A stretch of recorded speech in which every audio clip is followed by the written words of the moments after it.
So hi everyone, welcome to our YouTube channel. ఇప్పటికి మనము సింధు నాగరికతలో భాగంగా పార్ట్స్గా వీడియోస్ అన్నింటినీ రికార్డ్ చేసి మీ అందరికీ అందివ్వడం జరుగుతూ ఉన్నది. కాబట్టి విద్యార్థులు ఇప్పటివరకు మన ఛానల్ సబ్స్క్రైబ్ చేయకపోతే దయచేసి సబ్స్క్రైబ్ చేయండి, లైక్ చేయండి, షేర్ చేయడం మర్చిపోకండి. ఎస్ మిత్రులారా, మనం అందించేటువంటి కంటెంట్ మీకు నచ్చితే ఖచ్చితంగా మీ స్నేహితులు కూడా తెలియజేయండి. మనము ఇప్పటికే సింధు నాగరికతకు సంబంధించినటువంటి అంశాలను మాట్లాడడం జరిగింది. ఈ రోజు మనం సింధు నాగరికతలో మిగతా ముఖ్యమైనటువంటి అంశాల గురించి మాట్లాడే ప్రయత్నం అనేది మనం చేద్దామండి. సో మనం అందించేటువంటి నోట్స్ ఏదైతే ఉందండి, ఇది మనము group 1, so group 1, group 2, group 3, constable, SI ఆ రేంజ్లో ఉన్నటువంటి నోట్స్ అండి ఇదంతా. కాబట్టి ఖచ్చితంగా మీరు అందరూ చాలా జాగ్రత్తగా మీరు చెప్పేటువంటి కంటెంట్ని నోట్ చేసుకోండి. ఏమైనా డౌట్స్ ఉంటే కామెంట్ రూపంలో మీరు తెలియజేయండి, లేదా వాట్సాప్ నంబర్లో కూడా మీరు మీ యొక్క ఏదైనా డౌట్స్ ఉంటే మీరు క్లారిఫై చేసుకోవచ్చండి. సో సింధు నాగరికతలో భాగంగా మనం ఈరోజు ఏం చేస్తున్నామంటే సింధు నాగరికత అనేది సో ప్రపంచంలో మొట్టమొదటి అతిపెద్ద నాగరికత సింధు నాగరికత. దీన్ని మనము ఇండస్ వ్యాలీ సివిలైజేషన్ అంటామండి, ఇంగ్లీష్లో ఒకట ఇండస్ వ్యాలీ సివిలైజేషన్ అంటామండి.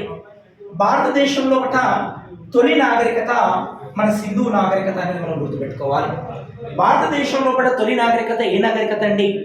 సింధు నాగరికత.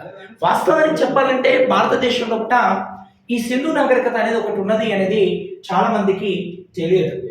ఓకేనా? మరి ఏ సంవత్సరంలో దీని మొట్టమొదటి త్రోకలో బయటపడ్డది, ఇదంతా ఆల్రెడీ మనం ప్రీవియస్ వీడియోలో చెప్పడం జరిగింది. భారతదేశంలో కూడా తొలి నాగరికత సింధు నాగరికత. మరి ప్రపంచంలో మొదటి నాగరికత ఏది అని మనం గమనించినట్లయితే మెసొపటోమియా నాగరికత. ప్రపంచంలో మొదటి నాగరికత ఏదండి? మెసొపటోమియా నాగరికత. ప్రపంచంలో రెండవ నాగరికత ఏందండి? రెండవ నాగరికత ఈజిప్ట్ నాగరికత. ప్రపంచంలో మూడవ నాగరికత ఏంది? మన సింధు నాగరికత. అంటే సింధు నాగరికత ప్రపంచం లోపల మూడవ నాగరికత అనేది మనం గుర్తుపెట్టుకోవాలి మిత్రులారా. ఓకేనా? ప్రపంచంలో సింధు నాగరికత మూడవ నాగరికత అనేది మనము గుర్తుపెట్టుకోవాల్సినటువంటి అవసరం ఉన్నది. ఎస్, మరి భారతదేశంలో ఒకట తొలి నాగరికత భారతదేశంలోనే మరి మొట్టమొదటిసారిగా, ఓకేనా, మొట్టమొదటిసారిగా బాగా గుర్తుపెట్టుకోండి, ప్రపంచంలోనే మొట్టమొదటిసారిగా బట్టలల్లినటువంటి నాగరికత, ప్రపంచంలోనే మొట్టమొదటిసారి నడవడిక నేర్పినటువంటి నాగరికత ఏదైనా ఉన్నది అంటే అది సింధు నాగరికత అనేది మనం గుర్తుపెట్టుకోవాల్సినటువంటి అవసరం ఉన్నదండి. ఓకేనా? సో నెక్స్ట్ గమనించినట్లయితే మనము, ఓకేనా, నెక్స్ట్ గమనించినట్లయితే మరి ఈ సింధు నాగరికతలో ఉన్నటువంటి అత్యంత ముఖ్యమైనటువంటి అంశాల గురించి మనం మాట్లాడదాం. ఓకేనా? సో చూస్తే ఒకసారి మొదట పరిచయం చూడండి. సింధు నాగరికత వాస్తవానికి భారతదేశ పట్టణంలో ఈ ప్రాంతం మొత్తం సింధు నాగరికత వెలిసిల్లినటువంటి నాగరికత అని గుర్తుపెట్టుకోవాలి. ఓకేనా? హరప్పా, ఇండస్, మొహంజదారో, లోథల్, మొహర్గర్ ఎక్సెట్రా. ఇగో మొహర్గర్ ఇక్కడ కనబడుతుందా? ప్రపంచంలో మొట్టమొదటిసారి వరిని పండించిన ప్రాంతం అండి మొహర్గర్. ఓకేనా? సో ఇక్కడ భారతదేశ నాగరికత పితామహులు ఎవరండి? మనకు సింధు ప్రజలు అనేది మనము గుర్తుపెట్టుకోవాలి. ఓకేనా? అసలు ఇది సింధు నాగరికత అని పేరు ఎందుకు వచ్చింది? సింధు నాగరికత అనేది ఎందుకు పేరు వచ్చింది అంటే, నాగరికత ఏదైనా పర్వాలేదండి, నాగరికత వాస్తవానికి ఎప్పుడైనా సరే నది పరివాహక ప్రాంతాలలో వెలిసిల్లేయండి. ప్రపంచవ్యాప్తంగా ఎక్కడైనా మీరు తీసుకోండి, నది పరివాహక ప్రాంతాలలో వెలిసిల్లినాయండి. ఓకేనా? ఈ నది పరివాహక ప్రాంతాలలో వెలిసిల్లినటువంటి నాగరికతలు కాబట్టి మ్యాక్సిమం నదుల దగ్గర ఎందుకు ఉన్నాయంటే అక్కడ వాళ్ళకు వ్యవసాయం చేసుకోవడానికి అనుకూలమైనటువంటి పరిస్థితులు ఉన్నాయి కాబట్టి. ఓకేనా? అందుకోసమే ఈ నాగరికతలన్నీ కూడా మనకు నది యొక్క పరివాహక ప్రాంతాల్లో వెలిసిల్లినటువంటివి అనేది మనం గుర్తుపెట్టుకోవాల్సిన అవసరం ఉన్నది అనేది గుర్తుపెట్టుకోవాలి. సో మొట్టమొదట లోహాలను వాడకం అనేది ఈ సింధు ప్రజల నుంచే ప్రారంభమైంది. లిపి రాతకు సంబంధించినటువంటి తొలి భారతీయ నాగరికత ఏదైనా ఉన్నది అంటే అది సింధు నాగరికత అనేది మనం గుర్తుపెట్టుకోవాల్సినటువంటి అవసరం ఉన్నది. దక్షిణాసియాలో ఉద్భవించినటువంటి తొలి పట్టణ నాగరికత అంటే సింధు నాగరికత పట్టణ నాగరికత అండి. పెద్ద పెద్ద పట్టణాలు బయటపడ్డాయి ఇక్కడ మనకు. ఓకేనా? సో దక్షిణాసియాలో ఉద్భవించినటువంటి మొట్టమొదటి నాగరికత ఈ యొక్క సింధు నాగరికత అని మనం గుర్తుపెట్టుకోవాలి. సింధు నాగరికత ఏ యుగానికి చెందిందండి? కంచు యుగానికి చెందినటువంటిది. సింధు నాగరికత అనేది కంచు యుగానికి చెందినటువంటిది అని మనము గుర్తుపెట్టుకోవాలి. మొదటిసారి చరిత్ర పూర్వ యుగానికి సంబంధించినటువంటి తామ్రశిలా సంస్కృతికి చెందినటువంటి నాగరికత ఈ హరప్పా నాగరికత అని మనం గుర్తుపెట్టుకోవాలి. ఇక్కడ మట్టి దిబ్బలలో బయలుపడింది కావున అందుకే దీనిని హరప్పా నాగరికత అని అంటారని మనం గుర్తుపెట్టుకోవాలి. అంటే చరిత్రను మనకు తెలుసు, చారిత్రక యుగమని, ఓకేనా, చారిత్ర పూర్వ యుగమని ఇలా విభజిస్తాం, ఓకేనా. సో లిపి ఉండి చదవడానికి వీలు లేనటువంటి దానిని మనము ఈ సింధు నాగరికత అనేది ఎగ్జాంపుల్గా మనం చెప్పుకోవచ్చు. లిపి చదవడానికి సాధ్యమైనటువంటి దానిని మనము చారిత్రక యుగం అని మనం చెప్పుకుంటామని. చారిత్రక పూర్వయుగం అంటే ఏంటి, మరి సింధు నాగరికత దేంట్లో వస్తుంది, ఇవన్నీ అంశాలు మనం ప్రీవియస్ వీడియోలో చెప్పినాం. ఒకవేళ మీరు ఎవరైనా చూడకపోతే అందులో క్లారిటీగా చెప్పడం జరిగింది, కాబట్టి వాటిని చూడండి. ఫస్ట్ ఇంట్రడక్షన్ క్లాసెస్ అవన్నీ, ఓకేనా, రైట్. సో మరి ఇది చారిత్ర పూర్వ యుగానికి సంబంధించినటువంటి దాంట్లో మళ్ళీ దేనికి సంబంధించినది? తామ్రశిలా సంస్కృతికి సంబంధించినటువంటి నాగరికత కాబట్టి సో అందుకే దీన్ని ఏమన్నా మనం అంటే హరప్పా నాగరికత అని పిలుస్తున్నామండి, ఓకేనా. పూర్వ యుగానికి సంబంధించినటువంటి తామ్రశిలా సంస్కృతికి సంబంధించినటువంటి నాగరికత మన సింధు నాగరికత కాబట్టి అందుకే దీన్ని మనం ఏమన్నామంటే హరప్పా నాగరికత అన్నామనేది మనము గుర్తుపెట్టుకోవాలండి, ఓకేనా. సో నెక్స్ట్ మనం గమనించినట్లయితే చూడండి, archaeological survey of India, ASI అంటామండి ఇంగ్లీష్ లో. ఏంటండి? ఆర్కియాలజికల్ సర్వే ఆఫ్ ఇండియా, ఓకేనా.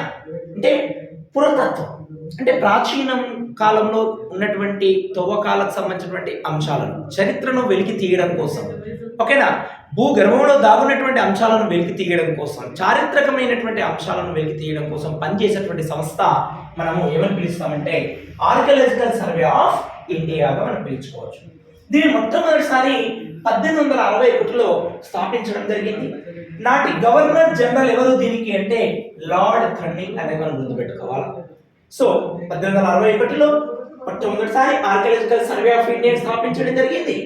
దీనికి గవర్నర్ జనరల్ ఎవరయ్యా అంటే లార్డ్ కన్నింగ్ అనేది మనం ఇక్కడ గుర్తుపెట్టుకోవాలి. The father of Indian archaeology, the first director general of ASI Alexander cunning, ఓకేనా. అందుకే ఈయనని ఫాదర్ ఆఫ్ ఇండియన్ ఆర్కియాలజీగా పిలుస్తారు. ఈయన ఫస్ట్ డైరెక్టర్ జనరల్ ఆఫ్ ఈ యొక్క ఆర్కియాలజికల్ సర్వే ఆఫ్ ఇండియాకు మొట్టమొదటి డైరెక్టర్ జనరల్ గా పనిచేయడము జరిగింది. ఎవరు? అలెగ్జాండర్ కన్నింగ్ అనేది గుర్తుపెట్టుకోవాల్సిన అవసరం ఉన్నదండి, ఓకేనా. సో నెక్స్ట్ మనం గమనించినట్లయితే సో ఈ archaeological survey of India director generals ఎవరెవరు పనిచేశారని మనం ఒకసారి చూసుకుంటే చాలా ముఖ్యమైనటువంటి అంశం. అంటే ఈ అంశాన్ని మనకు మ్యాథ్స్ అవర్స్ రూపంలో గట్ట ప్రశ్న అడిగేటువంటి అవకాశం అనేది ఉంది అని మనం గుర్తుపెట్టుకోవాల్సిన అవసరం ఉన్నది అనేది గుర్తుపెట్టుకోవాలి ఇక్కడ. సో మనం ఒకసారి గమనించినట్లయితే ఇక్కడ archaeological survey of India generals లో ఎవరెవరు అనేది మనం గమనించినట్లయితే మొట్టమొదటిసారి అలెగ్జాండర్ కన్నింగ్ 1871 నుంచి 1985 వరకు ఈయన కొనసాగిండు, అంటే ఆ మధ్యలో ఈయన పనిచేశాడని మనం అర్థం చేసుకోవాలి. నెక్స్ట్ సర్ జాన్ మార్షల్, ఈయన 1902 నుంచి 1928 మధ్య కాలంలో పనిచేయడము జరిగిందని మనం గుర్తుపెట్టుకోవాలి. దయారాం సహాని 1931 నుంచి 1935 వరకు ఈయన పనిచేయడం జరిగిందని గుర్తుపెట్టుకోవాలి. కేఎస్ దీక్షిత్ 1937 నుంచి 1944 వరకు ఈయన పనిచేశాడని మనము గుర్తుపెట్టుకోవాలి. మార్టిమస్ వీలర్ ఈయన 1944 నుంచి 1948 వరకు ఈయన ఈ యొక్క ఆర్కియాలజికల్ సర్వే ఆఫ్ ఇండియాకు జనరల్స్ గా డైరెక్టర్ జనరల్స్ గా పనిచేయడం జరిగింది. ఇది చాలా ముఖ్యమైనటువంటి బిట్ అండి. అంటే ఇందులోకి వెళ్ళి మ్యాథ్స్ అవర్స్ లో మనకు అడిగే అవకాశం ఉంటుందండి. అంటే జతపరచు, సో ఇయర్స్ ఇచ్చి ఎవరెవరు ఎక్కడ పనిచేశారు, ఏ ఇయర్ పనిచేశారు మ్యాచ్ చేయమనొచ్చు, లేదంటే జంబ్లింగ్ లో ఇచ్చి సరైన దానిని చూసింగ్ చేయమన్నటువంటి అంశాన్ని కూడా ఇక్కడికి వెళ్ళి అడిగే అవకాశం ఉందండి. Yes, okay. సో ఇది archaeological survey of India director generals ఈ యొక్క పనిచేసినటువంటి కాలం అనేది మనం గుర్తుపెట్టుకోవాలి, ఓకేనా. సో విద్యార్థులు ఒకటి గుర్తుపెట్టుకోవాలి, ఏదైనా మీకు డౌట్ ఉంటే సో ఖచ్చితంగా మీరు ఏం చేయండి అంటే అడగండి, కామెంట్ రూపంలో అడగండి లేదా వాట్సాప్ చేయండి. ఖచ్చితంగా మీకు ఆ డౌట్ క్లారిఫై చేసే ప్రయత్నం అనేది మేము చేస్తామండి. సింధు తవ్వకాలలో సర్జన్ మార్షల్ నాయకత్వంలో పనిచేసినటువంటి ఇతర పురావస్తు శాస్త్రవేత్తలు ఎవరైనా ఉన్నారా అంటే ఉన్నారండి. సింధు నాగరికతపై తవ్వకాలు జరిపిన మొదటి వ్యక్తి కన్నింగ్హామ్. మొట్టమొదటి వ్యక్తి ఎవరండి? కన్నింగ్హామ్. సింధు నాగరికత తవ్వకాలకు నాయకత్వం వహించింది సర్ జాన్ మార్షల్ అని మనం గుర్తుపెట్టుకోవాలా. మరి వీళ్ళతో పాటు ఎవరెవరు పనిచేశారు ఇక్కడ? ఆర్డి బెనర్జీ కావచ్చు, ఎంఎస్ వాట్స్ కావచ్చు, కేఎస్ దీక్షిత్ కావచ్చు, దయారాం సహాని కావచ్చు, ఎంజి ముజుందర్ కావచ్చు. వీళ్ళంతా కూడా ఈ యొక్క తవ్వకాలలో, సింధు నాగరికత తవ్వకాలలో నాయకత్వం వహించిన వాళ్ళు, పనిచేసిన వాళ్ళు అనేది మనం గుర్తుపెట్టుకోవాల్సిన అవసరము ఉందండి. సో దాంతోపాటు సింధు నాగరికతకు ఆ పేరు పెట్టింది మొట్టమొదటిసారి ఎవరు అంటే సర్ జాన్ మార్షల్ అనేది మనం గుర్తుపెట్టుకోవాలండి. ఎవరండి? సర్ జాన్ మార్షల్ అనేది మనం గుర్తుపెట్టుకోవాలా. సర్ జాన్ మార్షల్ అనేది గుర్తుపెట్టుకోవాలా. సర్ జాన్ మార్షల్ అండి, బాగా గుర్తుపెట్టుకోవాలి. సర్ జాన్ మార్షల్, ఓకేనా? సర్ జాన్ మార్షల్ అనేది గుర్తుపెట్టుకోవాలా.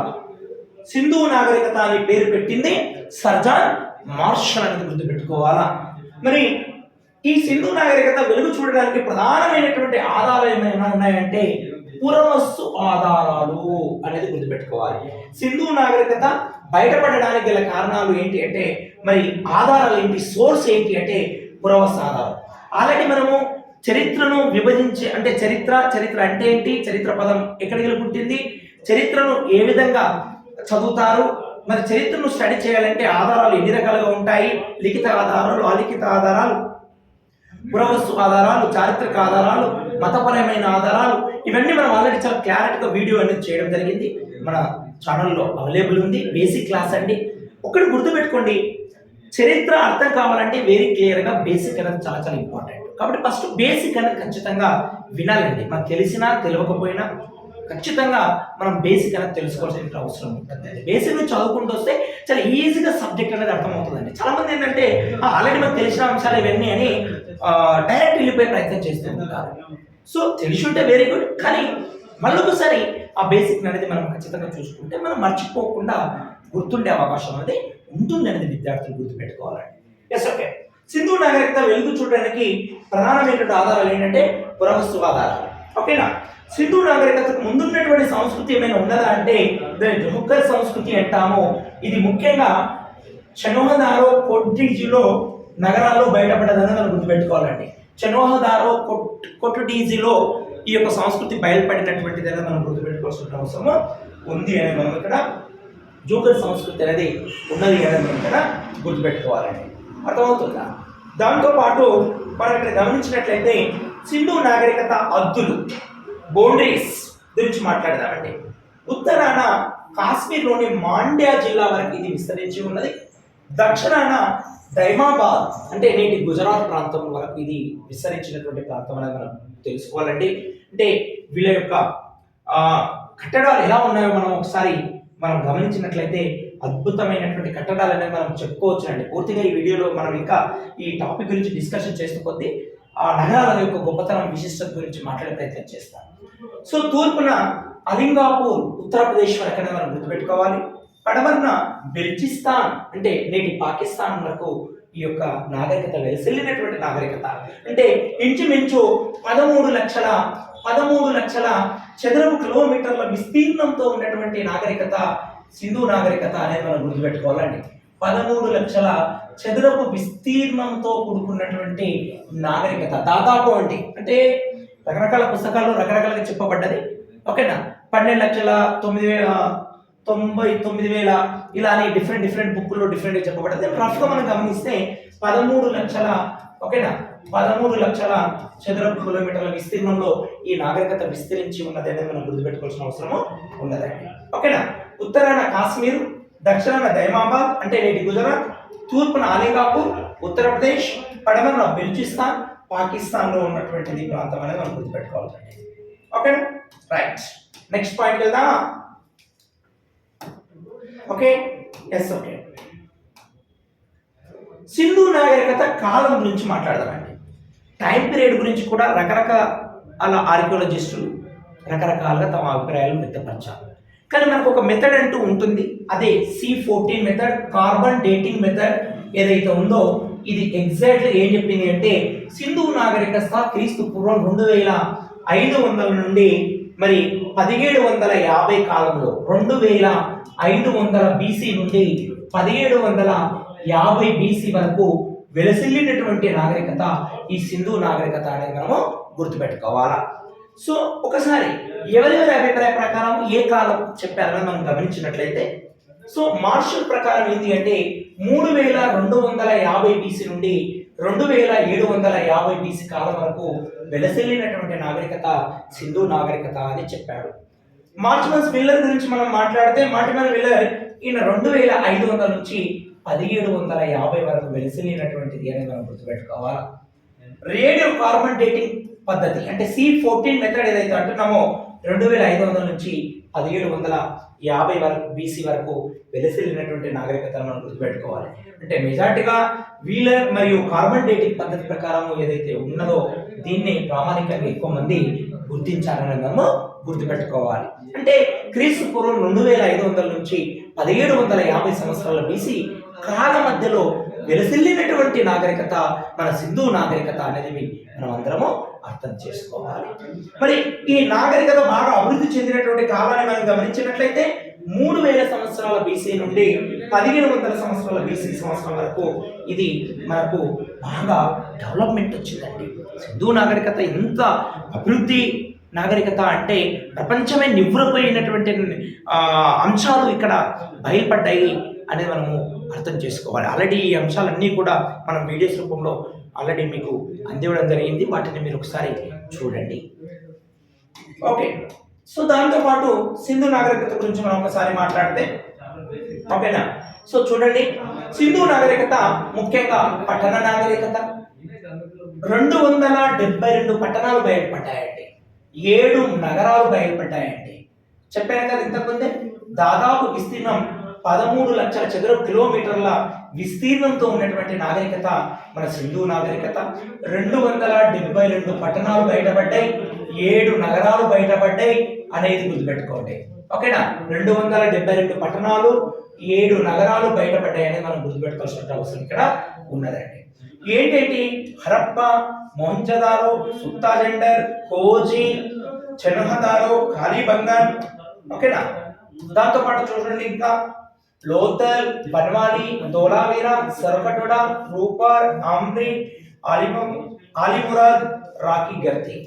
సో ఇలా చాలా పట్టణాలు బయటపడ్డాయి. అందులో అత్యంత ముఖ్యమైనటువంటి పట్టణాలు మనం గుర్తుపెట్టుకోవాలా. సో మనం సింధు నాగరికతలో బయటపడినటువంటి ముఖ్యమైన ప్రదేశాలను సింపుల్ ఎలా గుర్తుపెట్టుకోవాలంటే ఒక కోడ్ చెప్తానండి, డాక్టర్, ఎమ్మెల్యే, SBI, KL అని గుర్తుపెట్టుకోండి. సో డి అంటే ధోలావీరా, ఆర్ అంటే రంగాపూర్, ఎం అంటే మొహంజదారో, ఎల్ అంటే లోథల్, ఏ అంటే ఆలింగాపూర్, ఎస్ అంటే సరకటోడా, బి అంటే బన్వాలి. ఓకేనా, ఇది ఇప్పుడు ఒకప్పుడు హెచ్ కాబట్టి అలా గుర్తుపెట్టి ఇప్పుడు SBI అయింది, ఒకప్పుడు SBH కదా. సో దీన్ని SBH అని గుర్తుపెట్టుకోండి. సో దీన్ని మనం ఏంటి అంటే హరప్ప, కేఎల్ అంటే ఖాళీ బంగారం గుర్తుపెట్టుకోండి. సో ఇలా డాక్టర్, ఎమ్మెల్యే, SBH, KL అనే కోడ్తో మీరు అత్యంత ముఖ్యమైన ప్రదేశాలను గుర్తుపెట్టుకొని ఆ ప్రాంతాలు మరి దేనికి ప్రసిద్ధి చెందింది, అక్కడ ఏం బయలుపడ్డాయి, వాళ్ళ సంస్కృతి ఏంటి, ఆ ప్రాంతంలో అక్కడ ఉన్న కట్టడాలు ఏంటి, మరి ఇంకా ఏమైనా ప్రత్యేకమైనటువంటి అంశాలు ఆ ప్రాంతంలో బయలుపడ్డాయి అనేది మనం చాలా సింపుల్గా ఇలా నేర్చుకోవాలండి. ఓకేనా, so doctor, MLA, SBI, KL అనేది కోడింగ్ లో గుర్తుపెట్టుకోవాలి. ఏమంటేనా డి అంటే ధోలావీరా, ఆర్ అంటే రంగాపూర్, ఎం అంటే మొహంజదారో, ఎల్ అంటే లోథల్, ఏ అంటే ఆలింగాపూర్, ఎస్ అంటే సరకటోడా, బి అంటే బన్వాలి, హెచ్ అంటే హరప్ప, KL అంటే ఖాళీ బంగారం అనేది గుర్తుపెట్టుకోవాలి. ఓకేనా, నా మరి మొట్టమొదటి పట్టణం గురించి చెప్పుకుందామండి. హరప్ప దేని గురించి? హరప్ప. చూడండి ఎంత అద్భుతమైన కట్టడాలండి వీళ్ళందరూ మనం గమనిస్తే ఇక్కడ ఎంత అద్భుతమైన కట్టడాలండి వీళ్ళు. ఒకసారి మనం గమనించండి. ఇక్కడ చాలా అద్భుతమైనటువంటి కట్టడాలండి. మనం మాట్లాడుతుంది క్రీస్తు పూర్వం 2500 సంవత్సరాల క్రితం అండి. 2026 గురించి కాదు మనం మాట్లాడుతుంది. ఓకేనా, బీసీ 2500 సంవత్సరాల క్రితం మనం మాట్లాడుతున్నామండి. ఓకేనా, ఎస్. మొట్టమొదట బయలుపడినటువంటి ప్రదేశం ఏంటి అంటే హరప్పా. ఇది నేటి పాకిస్తాన్లోని పశ్చిమ పంజాబ్ ప్రాంతంలోని మౌంట్ గోమారి జిల్లాలో రావి నది ఒడ్డున బయలుపడ్డది అనేది గుర్తుపెట్టుకోవాలండి. ఎక్కడ బయలుపడ్డది? రావి నది ఒడ్డున మౌంట్ గోమారి జిల్లాలోని పంజాబ్ ప్రాంతంలో ఇది ఉన్నది అనేది మనం గుర్తుపెట్టుకోవాలి. ప్రస్తుతం పాకిస్తాన్ అనేది మనం గుర్తుపెట్టుకోవాలి. ఇది ఎప్పుడు కనుగొన్నారండి? 1921 సంవత్సరం లోపల దయారాం సహాని కనుగొన్నాడు. సింధు నాగరికతలో బయలుపడినటువంటి పట్టణాల్లో మొట్టమొదటి పట్టణం హరప్పా పట్టణం. దీన్ని 1921లో కనుగొనడం జరిగింది. దీన్ని కనుగొన్నటువంటి వ్యక్తి దయారాం సహాని అనేది గుర్తుపెట్టుకోవాలి. ప్రస్తుతం పాకిస్తాన్లో ఉన్నటువంటి ప్రాంతం ఇది. సో ఇది పంజాబ్ ప్రాంతంలోని మౌంట్ గోమారి జిల్లాలోని రవి నది ఒడ్డున బయలుపడ్డది అనేది మనం గుర్తుపెట్టుకోవాల్సిన అవసరం ఉంది. ఇక్కడ మెయిన్గా 12 దానగరాలు బయటపడ్డాయండి. 2 వరుసలలో 12 దానగరాలు బయటపడ్డాయండి సింధు నాగరికతలో. అర్థమవుతుందా? ఏంటంటే 12 అనేది బయటపడ్డది అనేది మనం గుర్తుపెట్టుకోవాల్సినటువంటి అవసరం ఉందండి. ఇలా దానగరాలు అంటే ఏంటి అనేది మనం చూద్దాం తర్వాత. ఋగ్వేద సాహిత్యంలో పేర్కొనబడినటువంటి నగరం ఏమైనా ఉన్నది అంటే అది హరప్పా. అంటే వేదాల్లో 4 వేదాల్లో ఋగ్వేదం తొలి వేదం కాబట్టి ఆ ఋగ్వేదంలో కూడా హరప్పా గురించి పేర్కొనబడ్డది అనేది గుర్తుపెట్టుకోవాలి. రేపు ఎగ్జామ్లో వేదాల్లో పేర్కొనబడినటువంటి నగరము ఏది క్రింది వాటిలో అంటే ఋగ్వేదంలో హరప్పా గురించి చెప్పబడ్డది అనేది మనం గుర్తుపెట్టుకోవాలి. ఓకే, హరప్పా ప్రాంతం గురించి పేర్కొనబడినటువంటి వేదం ఏది అంటే ఋగ్వేదం అని గుర్తుపెట్టుకోవాలి. ఏమని చెప్పబడ్డది అక్కడ? హరియోపియా అని చెప్పబడ్డదండి. ఓకేనా, ఋగ్వేదంలో హరియోపియా అని చెప్పబడ్డదండి. ఇది మెయిన్గా హరప్పా నగరం దేనికి ఫేమస్ అంటే పడవల తయారీకి ఫేమస్ అనేది మనం గుర్తుపెట్టుకోవాలండి. దేనికి? పడవల తయారీకి ఇది ఫేమస్ అనేది మనము గుర్తుపెట్టుకోవాల్సిన అవసరం ఉన్నదండి. అర్థమవుతుందా? దాంతోపాటు ఇక్కడ ఇంకేం బయటపడ్డదండి మనం గమనించినట్లయితే, ఓకేనా, దోవతి ధరించిన వ్యక్తి విగ్రహం ఇక్కడ బయటపడ్డది. ఓకేనా, దోవతి ధరించినటువంటి వ్యక్తి విగ్రహం ఇక్కడ బయటపడ్డది. ఎర్ర ఇసుకతో రాయితో చేసినటువంటి ఒక మానవుని విగ్రహం కూడా ఇక్కడ బయటపడ్డది. ఇక్కడ మనం గమనించవచ్చు వెరీ క్లియర్గా. ఓకేనా, గర్భం నుండి మొలిచిన ఒక స్త్రీమూర్తి విగ్రహం కూడా ఇక్కడనే బయటపడ్డది. హెచ్ ఆకారంలో ఉన్నటువంటి శ్మశాన వాటికనండి. ఇక్కడనే బయటపడ్డదని మనము గుర్తుపెట్టుకోవాలి. హెచ్ ఆకారంలో ఉన్నటువంటి శ్మశాన వాటిక. అమ్మ తల్లికి బలిస్తున్నటువంటి మేక ముద్రిక కూడా ఇక్కడనే బయటపడ్డది అని మనం గుర్తుపెట్టుకోవాలి. హెచ్ ఆకారంలో ఉన్నటువంటి శ్మశానం. ఓకేనా, మానవుని యొక్క మృతదేహం ఉన్నటువంటి శవపేటిక కూడా ఇక్కడ బయటపడ్డదని మనం గుర్తుపెట్టుకోవాల్సిన అవసరం ఉంది. ఇక్క అనే కాపర్ ఖడ్గం కూడా ఇక్కడ దొరికిందండి. ఇక్కడ దొరికింది అని మనము గుర్తుపెట్టుకోవాల్సిన అవసరం ఉన్నదండి. ఓకేనా, ఎర్ర ఏమేమి బయలుపడ్డాయి? ఇక్కడ దోవతి ధరించినటువంటి వ్యక్తి విగ్రహం ఇక్కడ బయలుపడ్డది. ఎర్ర ఇసుకరాయితో తయారు చేసినటువంటి మానవుని విగ్రహం ఇక్కడ బయటపడ్డది. గర్భం నుండి మొలిచినటువంటి ఒక స్త్రీమూర్తి విగ్రహం కూడా ఇక్కడనే బయటపడ్డది. హెచ్ ఆకారంలో ఉన్నటువంటి శ్మశాన వాటికి ఇక్కడ బయటపడ్డది. అమ్మ తల్లికి బలిస్తున్నటువంటి మేకముద్రికి ఇక్కడ బయలుపడ్డది. మానవుని మృతదేహం ఉన్నటువంటి శివపేటకి ఇక్కడ బయలుపడ్డది. అనే కాపర్ ఖడ్గం కూడా ఇక్కడనే బయటపడ్డది అని మనము గుర్తుపెట్టుకోవాలి. మరి కొన్ని అంశాల గురించి మనం మాట్లాడదాం. ఇక్కడ రాతి నృత్యం బాలిక శిల్పం కూడా ఇక్కడే బయటపడ్డది. హరప్పా నగరంలో కాల్చిన కుండల పరిశ్రమ కూడా ఇక్కడే బయటపడ్డది. నౌక గుర్తు ఉన్నటువంటి ముద్రిక కూడా ఇక్కడే బయటపడింది. 60 అస్థి పంజరాలు కూడా ఇక్కడే బయటపడినవి అనేది మనం గుర్తుపెట్టుకోవాలా. అమ్మ తల్లి ముద్రిక కూడా ఇక్కడే బయటపడ్డది. 12 దానగరాలు బయటపడ్డాయి. నటరాజ విగ్రహం బయటపడ్డది. బార్లీ, గోధుమ పండించినటువంటి ఆనవాళ్ళు కూడా ఈ హరప్పా నగరంలోనే బయటపడ్డది అని మనము గుర్తుపెట్టుకోవాలండి. బార్లీ, గోధుమ పండించినటువంటి పరిస్థితి ఆనాటి హరప్పా నాగరికతలో, అంటే ఈ హరప్పా నగరంలో, సింధు నాగరికతలో మొట్టమొదటి బయటపడినటువంటి నగరం హరప్పా. హరప్పలో బయటపడినటువంటి ఇంపార్టెంట్ అంశాలండి ఏంటంటే రాతి నృత్య బాలిక శిల్పం, కాల్చిన కుండలు, నౌక గుర్తు, 60 అస్థి పంజరాలు, అమ్మ తల్లి ముద్రిక, 12 దానగరాలు, నటరాజ విగ్రహము, బార్లీ గోధుమ పండించినటువంటి ఆనవాలు కూడా ఇక్కడే ఈ హరప్ప నగరంలోనే బయలుపడ్డాయని మనము గుర్తుపెట్టుకోవాలండి. చూడండి, మనం చెప్తున్నటువంటి నోట్స్ ఏదైతే ఉందో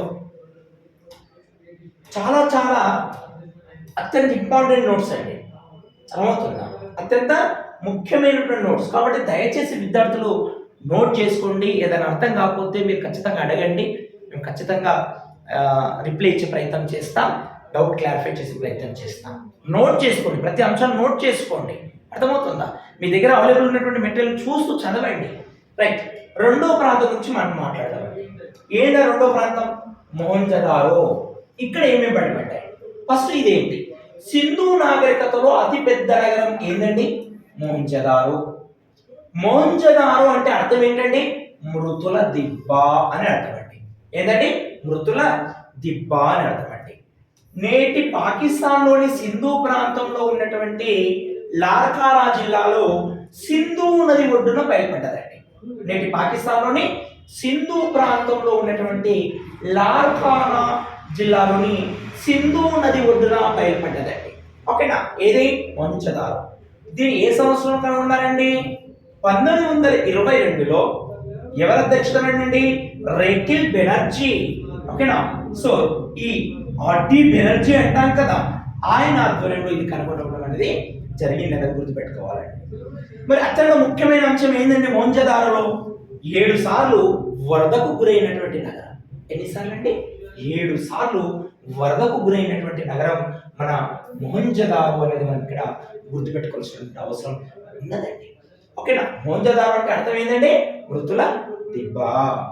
ఓకే, నెక్స్ట్ అంశానికి వెళ్ళిపోదామా? మరి ఇక్కడ బయలుపడినటువంటి ముఖ్యమైన అంశాలు ఏమున్నాయి మొహంజదారోలో? ఒకటి, మహా స్నానవాటిక బయలుపడ్డది ఇక్కడే మొహంజదారోలో. అతిపెద్ద ధాన్యగరం ఇక్కడ బయలుపడ్డది. స్థానిక మూర్తి విగ్రహం ఇక్కడ బయలుపడ్డది. ఖద్దరు వస్త్రం, గుర్రపు పన్ను ఇక్కడ బయలుపడింది. ఒక నాటకత్య కాంస్య విగ్రహం కూడా మొహంజదారోలో బయలుపడ్డది. సప్త ఋషులతో కూడుకున్నటువంటి విగ్రహము. ఓకేనా? సో సప్త ఋషులతో కూడుకున్నటువంటి విగ్రహం కూడా మొహంజదారోలోనే బయలుపడ్డది అనేది మనం గుర్తుపెట్టుకోవాలా. ఒక అసెంబ్లీ 6, మొదటి రహదారి. చూడండి, 2026లోనే అసెంబ్లీ వాడట్లేదండి. సో క్రీస్తు పూర్వం 2500 సంవత్సరంలోనే సింధు ప్రజలకు ఒక అసెంబ్లీ హాల్ ఉన్నది అంటే వాళ్ళు ఎంత అభివృద్ధి చెందినటువంటి ప్రజలు మనం ఒక్కసారి ఆలోచించాలి మిత్రులారా. కాబట్టి అసెంబ్లీ 6, రహదారి, మొట్టమొదటి రహదారి కూడా ఈ మొహంజదారో నగరంలోనే బయటపడ్డది అని మనము గుర్తుపెట్టుకోవాలండి. మహా స్నానవాటిక, అతిపెద్ద నగరం, ఓకే, స్థానిక మూర్తి విగ్రహం, ఖద్దరు వస్త్రాలు, ఓకేనా? సో ఆ గుర్రపు పన్ను, ఒక నాటకత్య కాంస్య విగ్రహం, సప్త ఋషులతో కూడిన విగ్రహం, అసెంబ్లీ 6, మొదటి రహదారి, ఇవన్నీ మొహంజదారోలో బయలుపడ్డాయని మనము గుర్తుపెట్టుకోవాల్సినటువంటి అవసరము ఉందండి. ఓకేనా? దాంతో పాటు ఒక్కసారి మనం గమనిస్తే చూడండి, పెద్ద దీర్ఘ చతురాస్కార భవనం ఇక్కడ బయలుపడ్డది. ముస్తాబు భరణి, కపాల సమూహం, ఓకేనా, కపాల సమూహం, పశుపతి ముద్రిక, అలాగే ఈత కొలను, ఒక గడ్డపు వ్యక్తి విగ్రహము, సతి జరిగినట్లు తెలిపే 2 సమాధులు, ఏనుగు, కడగమృగం, పులి, దున్న, జింక ప్రతిమలు కూడా ఇక్కడే బయటపడ్డాయి మొహంజదారోలో. ఏంటంటే ఏనుగు, కడగమృగం, పులి, దున్న, జింక ప్రతిమలు కూడా ఇక్కడే బయటపడ్డాయని మనం గుర్తుపెట్టుకోవాలి. ఎద్దును చుట్టుకొని ఉన్న సర్పం ముద్రిక కూడా మొహంజదారోలోనే బయటపడ్డది. ఓకేనా?